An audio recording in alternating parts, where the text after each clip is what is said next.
Hi, my name is Coach Mike. During this video segment, the coaches will discuss how to steer your bike from the saddle.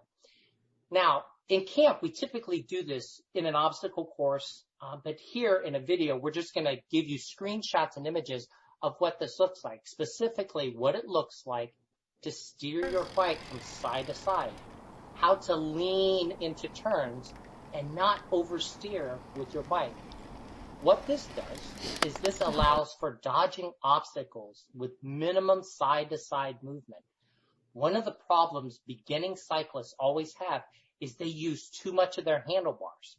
If you remember from a previous video on proximity, we talked about not oversteering with your hands because you're going to be riding next to other riders. Dodging obstacles when in a group with riders all around you is very important. You're going to be riding down the road and there's going to be a pothole. There's going to be debris. There's going to be all sorts of things that you have to avoid. And remember that you're riding to Alaska with 25 to 80 of your closest friends, right? So you're always going to be riding in groups for safety. So during this video segment, we coaches are going to discuss how to dodge obstacles with minimum side-to-side movement, right? At the same time, protecting your bikes from riders who are too close for comfort. Right? This skill just reinforces the proximity we did earlier. Remember, if nothing touches your bike and your bike doesn't go down, you don't go down. Hi everyone, I'm Coach Clare. During camp, we use a variety of different items such as cones, flags or tennis balls to mimic obstacles we may encounter out on the road. And we can use these to do a number of skills drills to help improve our bike handling skills. This is something you can do easily yourselves and repeatedly practice on your own to improve. The first thing to do is find a safe space without any moving traffic, an area such as a vacant parking lot, an empty driveway, or a local park are ideal places. And start by arranging the obstacles of your choice in a straight line, each separated by, around about 2 to 3 meters, and simply ride alongside them in a straight line, looking ahead and keeping a constant distance from the obstacles.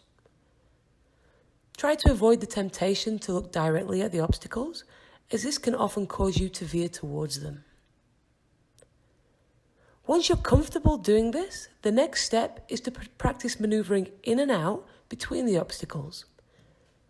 This is a great exercise for improving your bike handling skills and gets you comfortable maneuvering the bike.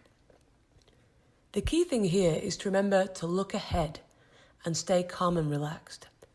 It's very common when doing things for the first time on the bike to tense up, and you end up doing what we call the Kung Fu death grip on the handlebars.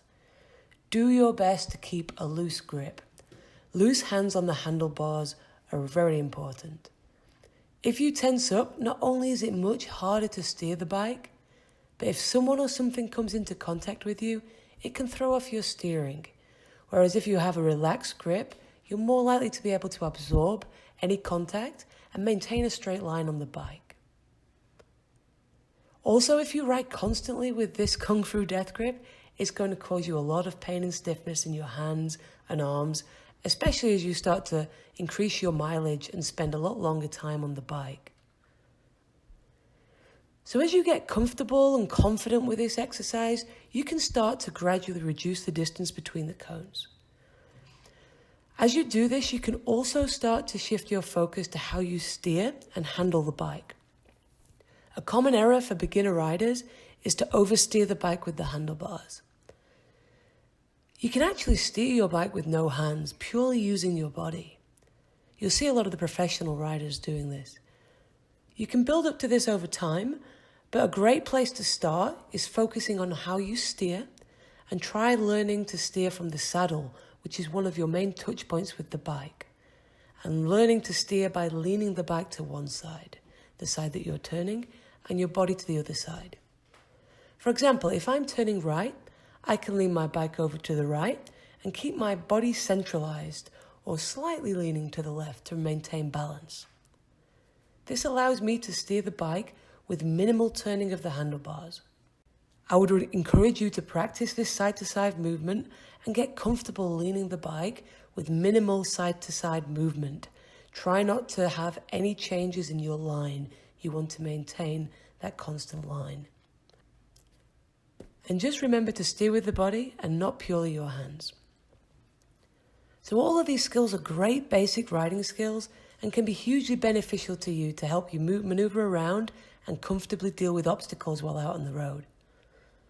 When riding in groups, remember to maintain a safe space between riders, as this will help you have sufficient time to see and react accordingly to any obstacles you encounter.